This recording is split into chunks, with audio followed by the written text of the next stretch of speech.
Hey, this is brother Chad, G.C.B, Gangsters Custom Builds. I've been building this car for a while. Keeps coming back for custom work, more upgrades. Where I'm at, this is the only box Chevy, it's a 78, that has a 305 in it, that can spin some big, massive 26-inch rims with no problem. Just like I said, just 305, there ain't much to it. We had an issue with it running. We had it running perfect. It went out, and then it came back running like garbage. We tried everything that was possible. We pulled out the distributor. We changed out the lower distributor gear. We changed out the ignition module. Tried to advance the timing to try and make up the difference. And drove for a while, still running like crap, and then all of a sudden started running smooth again. So that leads me to the timing chain is going to be the issue, and that's what we're going to be tearing it down to get to the timing chain. I'm going to show you the work I've been doing inside. The custom work that eventually is going to make it onto the page. I'm going to start walking you step by step so you can do this yourself and not have to pay someone high dollar money. Everything's easy to do, low cost budgets, So if you come this way, you can see the inside. My son's gonna walk around the car.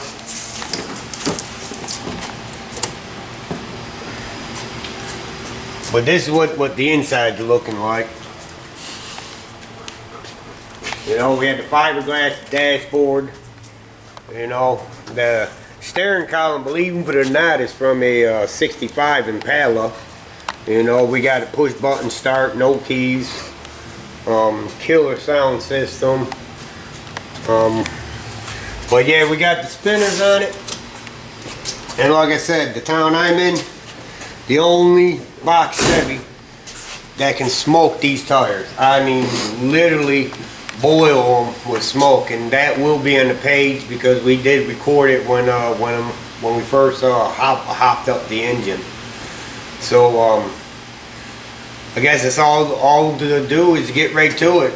We already got the cooling system drained. We already got cylinder 1 at top dead center. It's a V-shaped belt engine. So like I said, I mean, for a 305, this engine, the way I got it tuned and adjusted, just smokes these tires right off the rim. So now, like I said, we never touched the timing chain, never touched the lower end. All I did was adjust the timing. I got an MSD distributor in it. It's cheap to buy offline. An Edelbrock for daily driving. I'm a Holly guy, but for a daily driver, you don't want a Holly, and Edelbrock is perfect. I mean, there ain't much I really done to the motor besides adjusting the valves. We had it timed at 28 degrees, raised up the idle. You hear a lot of car shows talk about, we had it timed at 38 degrees and all this other stuff, but they don't tell you how they do it. And how they do it, they raise up the RPMs to 1500, 2500, and they time it that way to top that center. So once you drop the idle down to 8,000 RPMs, I'm sorry, 800 RPMs, then the degree and the timing will show 21, 28, 32, and at that high peak is where you get all your power from. This one here, we had it timed at 22 degrees, and so we tried to readjust it. When it started messing up, went to 14, 12, 7, we played around with it, but we knew something still wasn't right.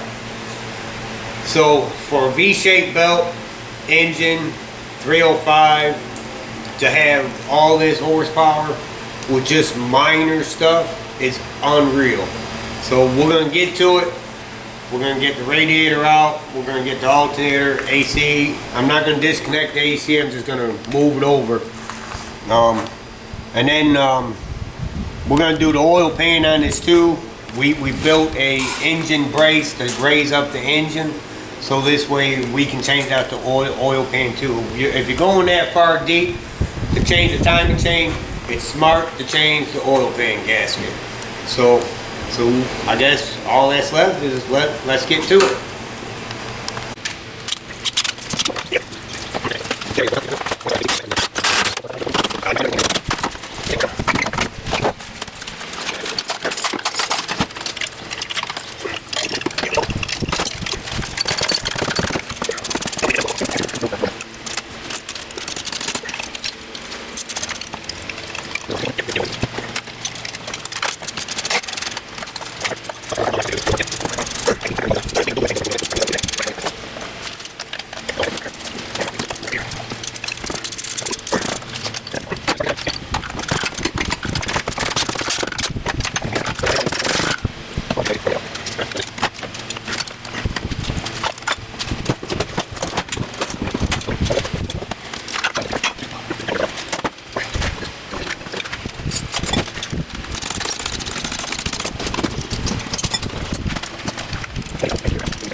Alright, to get the harmonic balancer off, we're going to use, it's called a steering wheel pulley. This model here, very cheap. Your local Harbor Freight. I think the one that we got in town, it was like $15, you know. You will need that to get the harmonic balancer off. There are a few tricks because you got to put the bolt back in and a bunch of other stuff. But the Harbor Freight one comes with a big old cone.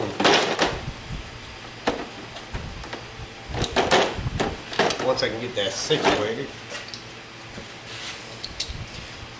Sometimes you can just use a cone and don't got to put the bolt back in.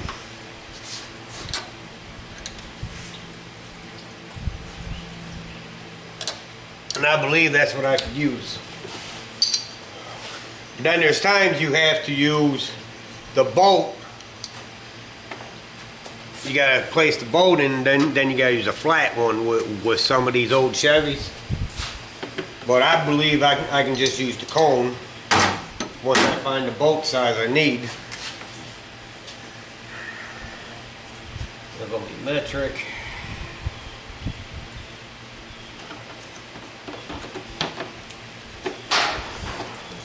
Even though this says power steering wheel pulley, you can pull off harmonic balancers. You can pull a bunch of stuff off with this tool.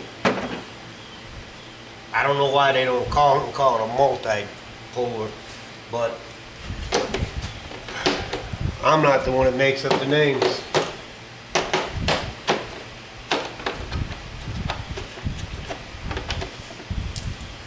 Now they do have a kit that's strictly for harmonic balancers.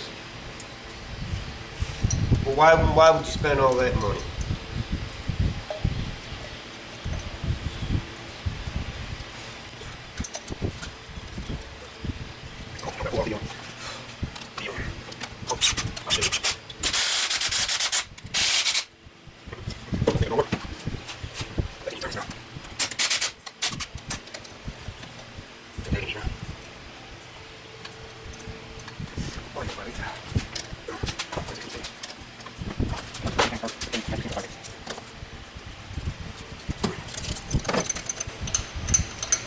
Unfortunately, I can't use the point.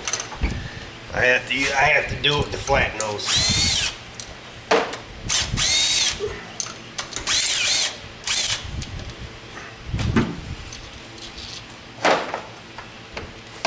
All you want to do is barely take your bolt, put your bolt back in.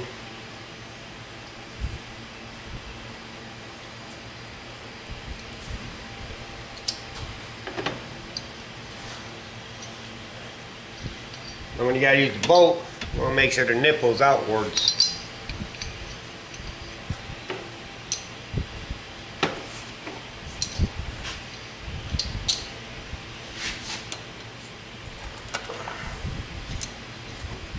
And now have to go to longer bolts.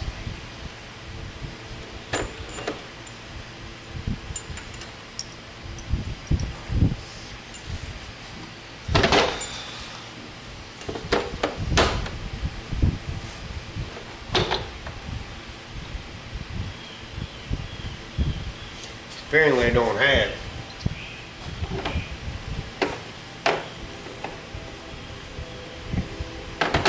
I did find something else in my kit. I don't got the longer bolts for it, but I did find a small pointed one. That may work. I'm gonna pull the bolt back out and we're gonna see.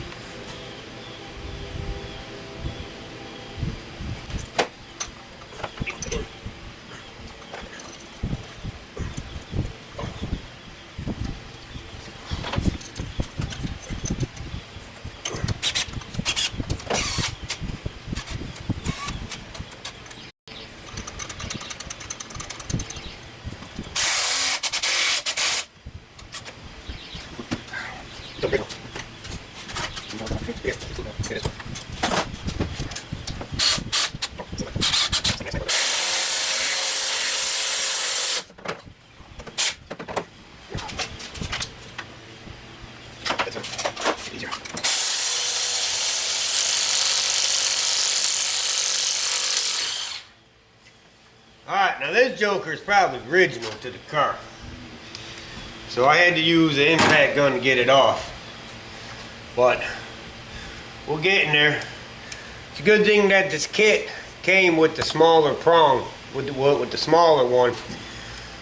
Because I would have had to run to the store to get some longer bolts. But we're down to the timing chain cover. We're about to pull it off, and if I'm right, it's gonna be sloppy. I don't know if you want to get around here to the, if you can see the cover.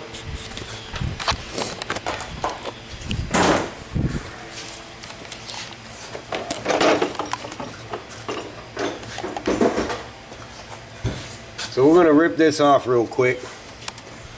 Once I find my other gun, should be a 7/16.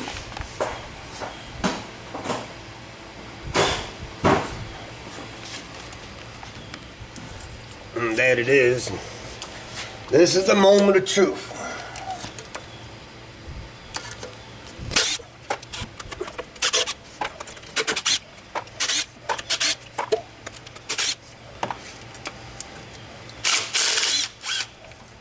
We're leaking oil from somewhere. It's all on this side right here. I haven't figured it out yet. But if the gasket, almost everything on this car since I've been working on it's all been original.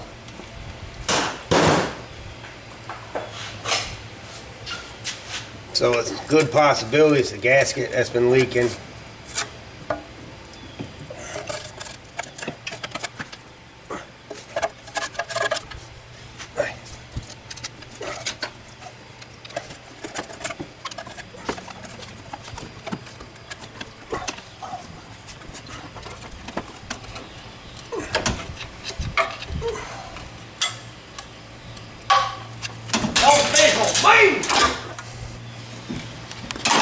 This is why we're going to change the oil pan gasket.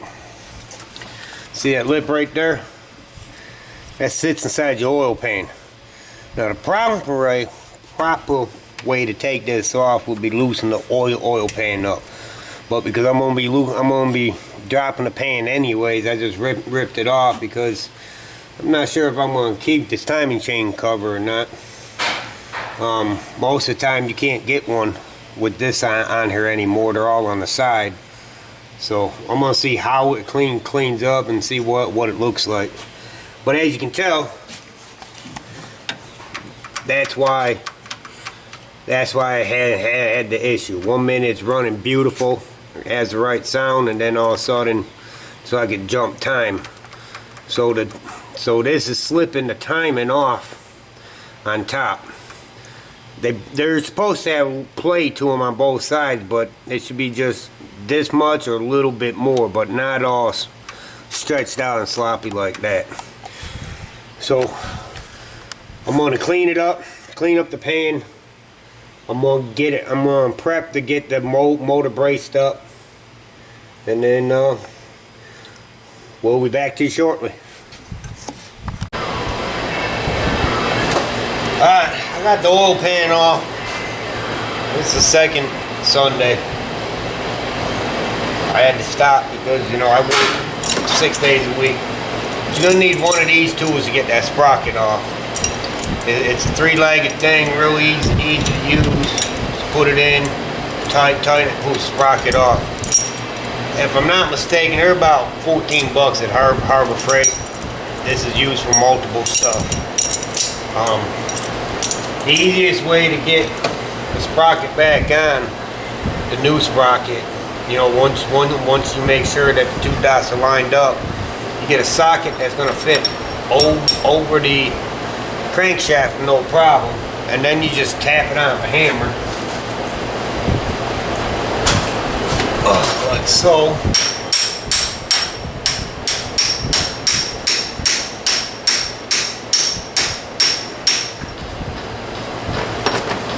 Now, if you can't get that sprocket off, do not try and use the old. A lot of folks, because they can't get it off, they'll reuse the old one. The issue with that is that the old ones don't line up with the new ones. You know, the new camshaft part will be more thicker. You know, the aftermarket ones are thicker.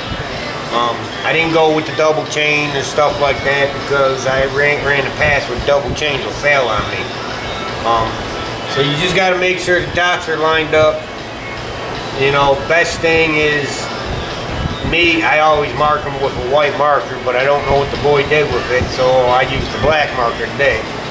And I know the bottom crank is top dead center. This one's off a little bit, and that's an easy fix. All you do, you take a screwdriver and just move it over a little bit till the dots are lined up. Which I wasn't off by much because I left the old sprocket on when I lined up the cam. So next step is to take this back off, loop the chain on both of them, and then you slide that on.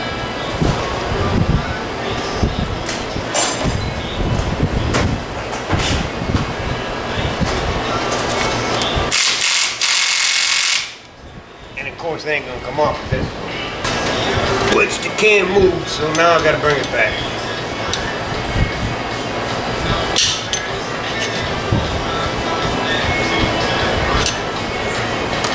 This one will take it off.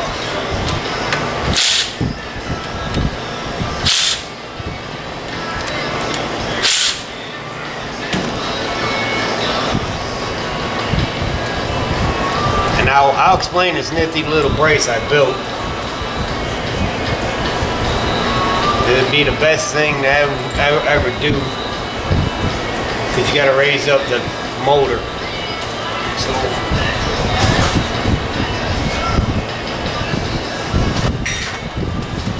take the chain like so.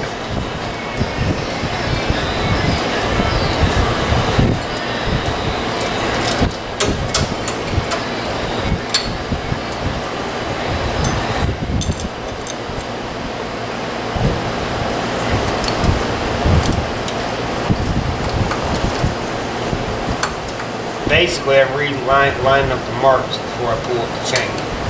and then it slips right on. You get it tight. That's normal slack right there for them. And it's just time to put the front back together, and then you'll be cool, you know. So let me get it back together and we'll go from there.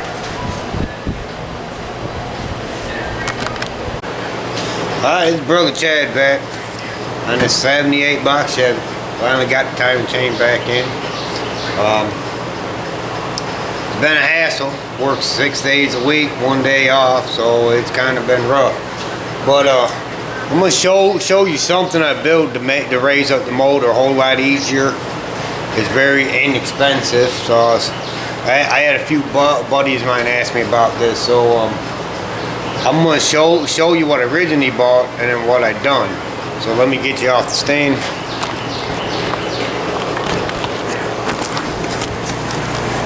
Alright, Harbor Freight. This is what I got. It's 1/4" steel, angle iron, 6.5 feet long, and you know, you got these things that crank down, these arms. This is what I originally bought. You know, I bought it, all that stuff came with it. I bought it from Harbor Freight for about 50 bucks. That's the part number. So basically, what I done, this the one I originally bought is great for small cars. You know, cars that ain't wide, but I work on like a lot of wide Fords. You know, the old wide body style stuff. But the angle iron wasn't much. You know, each one's cut 6.5 feet long. I use the exact size spacers to use those. But I'm going to show you why I love this thing instead of it. A lot of folks they put a jack up on the harmonic balancer, and that can mess up your crank. So I'm going to show you what makes it so nice when you got to do like an oil pan in like a Chevy or something. Let me show you. Let me get the light on. See, right there is the bolt. And as you turn it,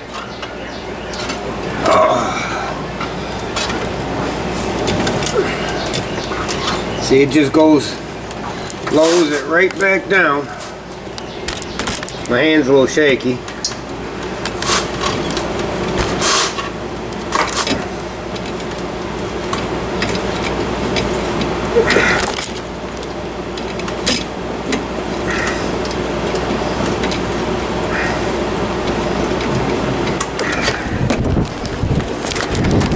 Now that made the job 100 times easier. Let me put you back on the stand. That makes the job 100 times easier because, you know, you can use a cherry picker. A lot of folks use a jack on the crank sensor. That's not good for the crankshaft, you know. I mean, you know, because the minute you put pressure on the harmonic balancer, one has a rubber seal. You can break the seal, damage the seal, and then like if you work on cars like a 3.8, it sounds like it's knocking, but it's really the harmonic balancer, and that can cause the same type of damage here. But it's time to put it back together. There's a few tricks I'm going to show you. So let me get you set up so I can start putting this back together. Now this car originally came with the electronic distributor, like what the 84 Corvettes had. So once we changed the timing chain and rotated the cam back right, it points to the back. But that's because it was the electronic one. So now we just gotta break it free.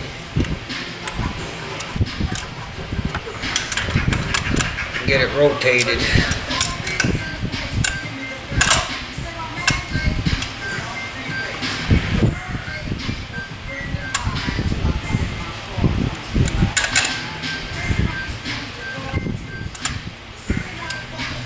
I'm gonna show you a trick.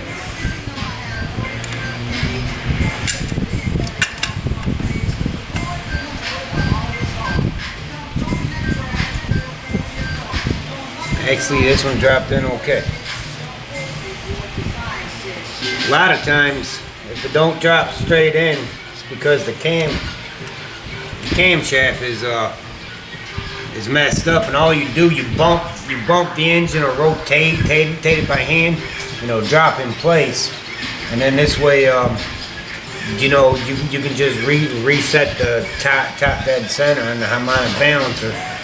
This one here, it's pointing towards the front.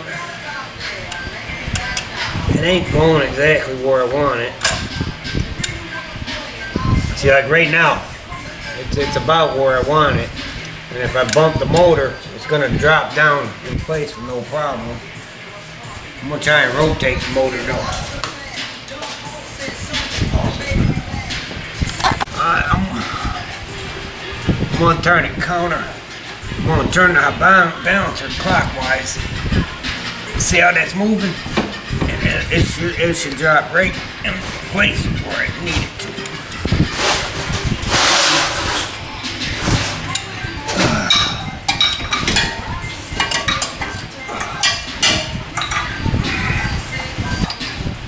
It's hard when you're doing it one-handed. And bam, that's right at number one. Well, that's towards the front of the motor. Now if I come over here and turn it back to top dead center, it will be pointing exactly where I'm going to want it.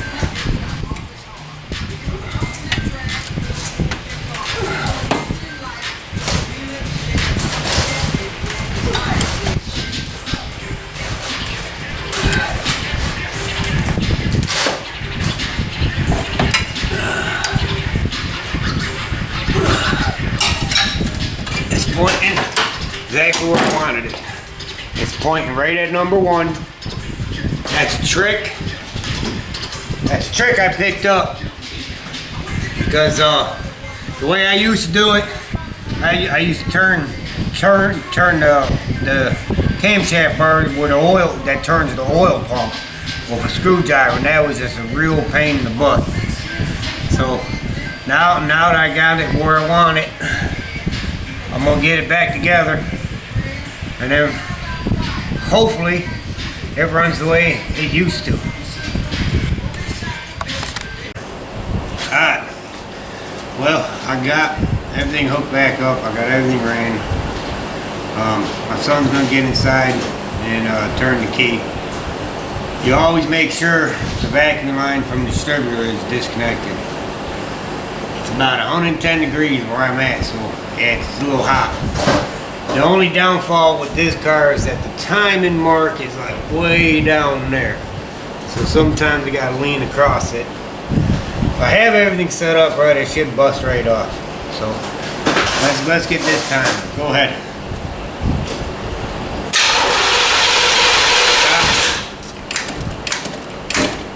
Alright.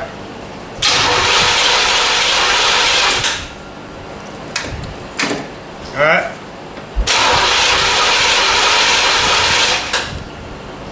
Do it again.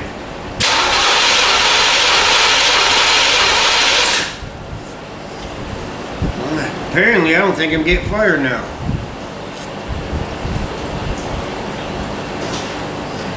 Let me make sure everything's plugged in good.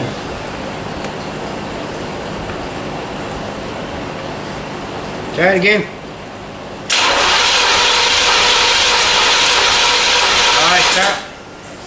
I might not be getting fuel.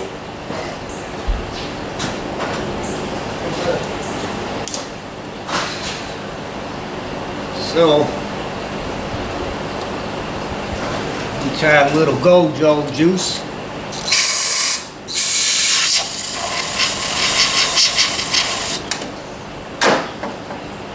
Alright, let's see what she does.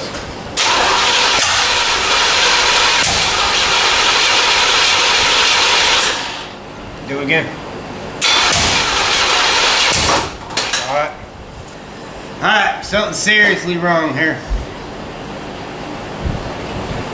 So I gotta pull it back up on compression stroke and see where I'm at. So we'll get back to you Alright, I found out the issue. It's a simple issue, hopefully. Because I had to rotate the cam for the new timing gear. Well, when I rotate the cam, well, it turned it from compression to exhaust. So pulled the distributor back out, it's pointing right back in the same spot it was before. So pulled it out, reset it. So we're gonna plug these wires back in and put the plug back in, and we'll go round 2 on this one. Now if you're just changing just a timing chain, you ain't gonna have to be concerned with all this. Alright, I'm going from a digital fuel injection setup with the digital distributor to vacuum. And so, yeah, you're gonna run into some issues sometimes. And at first I thought I had a wire cross, which would have been nice, but I got that all situated, trying to get the plugs back in. Have my boy turn the key again and see where I'm at. But if you just changing the same timing chain out, you know, you won't have to go be concerned. But you know, like I said, I'm going to. You see, there's no more fuel injection on this, no more anything. So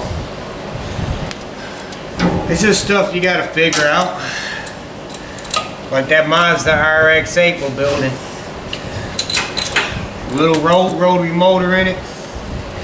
Not anymore. 350 small block. And I got to use the sensors and everything so I can use the harness. So, round 2. Son's going to turn the key. It should bust right off now.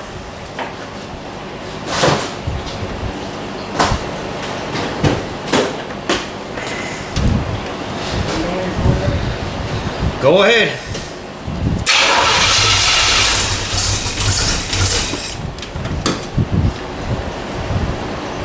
Do it again. Do it again.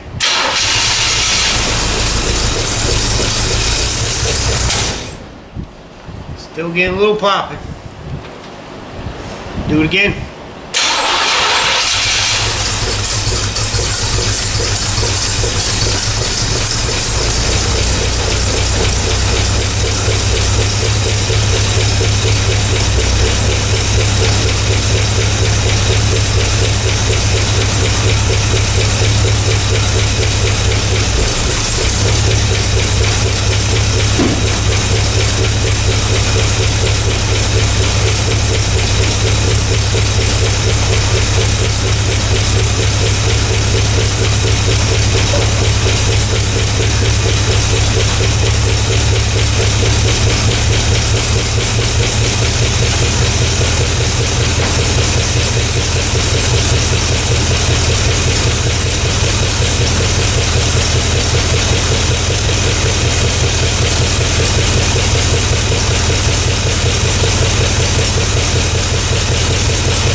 Still don't want to run right. So I'm going to do a little trick I know. I'm going to move. Seeing that it wants to run better turning counterclockwise, I'm going to rotate all my wires one prong over. And then we'll see what it's going to do.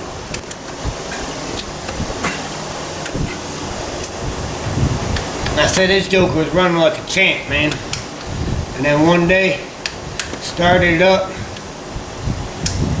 and it just fell on its face. So, timing chain was hammered. I readjusted the valves. So, I'm hoping that this little trick will do it.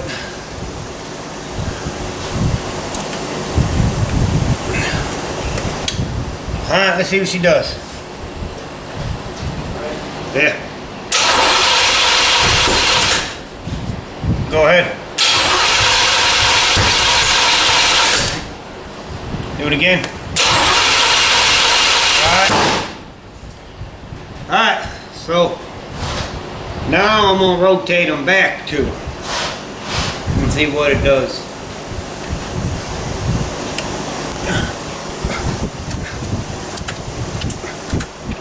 Check compression, so I know my compression's good. I know I don't have an issue on compression at all, because that was my main concern the very first time, was that I had really bad compression. But when I was running like a champ, I was running it off the old cam setup. So once you start changing everything, that's when you're gonna run into some weird stuff. So I got number one where it's originally supposed to be on the Chevy. Now we're gonna see. Turn the key.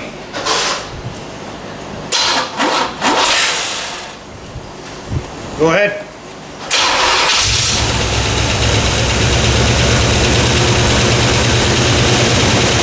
And just something simple as that. The way I had it ran before, shut it off. Just as simple as that. Just by checking that. Where I had it ran before with the old timing chain was that I had cylinder 1 right here in the front. Because that's where it was when I changed out the distributor. So on a true Chevy, cylinder 1 is always by the plug. So that's why I went one way with the wires, see what it does. Now I got it back the way a true Chevy's supposed to be. You know, I went back 2, and you see how easy it fires up. And this is just something you're gonna run into in time. So, like I said, it was fuel injection, digital distributor. You know, it still had the same timing chain in it, but I was lucky enough to get it to run. Like I said, it ran like a champ. So I'm gonna time it, see where it's at, and see if I can spin these big 26s like I used to. All right, fire up. Hold on, man. Go ahead. Do it again. Now I don't want to do nothing. Go ahead.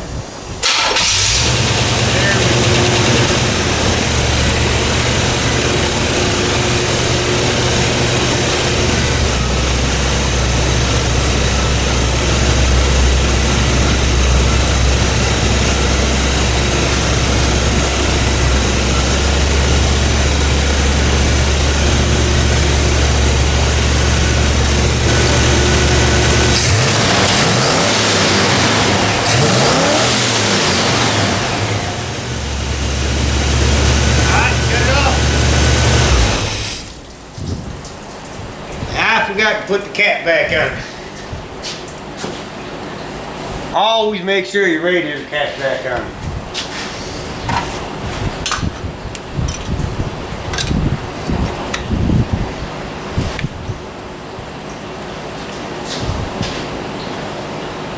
Alright, the way I got this motor set up, the way I got it tweaked and everything, this joker here likes to be timed at 25. Now, if I had my other distributor, you know, I'd time it at, I'm sorry, if I had my other timing gun, so I just got a cheap one with advancement, but I got one at work, I got a good one where you can check the RPMs, and I turn the RPMs up till the gun is showing about 1500, then I set my distributor at 32. And then I drop the RPMs back down about 8 or 9, and that's where I get my peak power from. Now you hear it on TV all the time and on YouTube. Oh, you know, the timing set at 32 or 42. Some motors will adjust to 52 and just want more. But they never tell you how they do it. You know, they always raise up the RPMs to time it, to get that higher time, you know. But I'm gonna get this back together, tighten down, see what it does, and we'll be right back. Like I said, it's 110 degrees out here. Got a black German Shepherd, man. Got to cool him down. So, without my other timing light, I got it set. I estimated the RPMs about 1500, and I think I'm timed at 30, almost 30 degrees. Because as I sat there,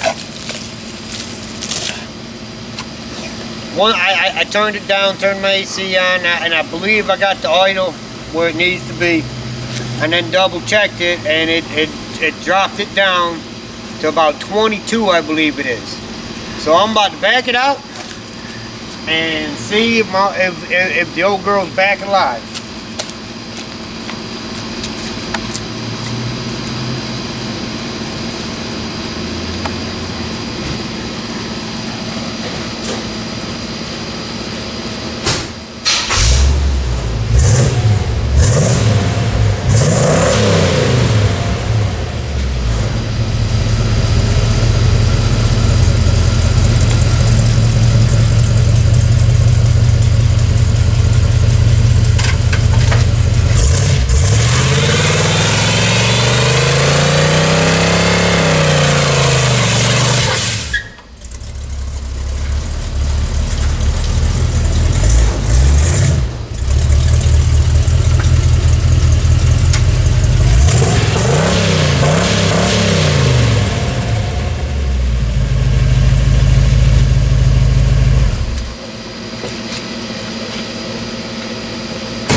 Yeah, boy, that's what I'm talking about. No one explains to you on how they get that timing. Right there, that's proved to it. Now I'm gonna get my other gun from work. So the 26-inch rim spin, no issues. I mean, yeah, I was playing with the dog, but I buy more tires on this car than anything else. But this is what the timing issue comes into. You could buy all the upper stuff you want, but it all comes down to timing. You know, when you get the timing right, you can do anything. But thank you for watching. We'll update you with the other stuff I'm doing to the car. And this is G.C.B. Gangster Custom Builds. Like and subscribe.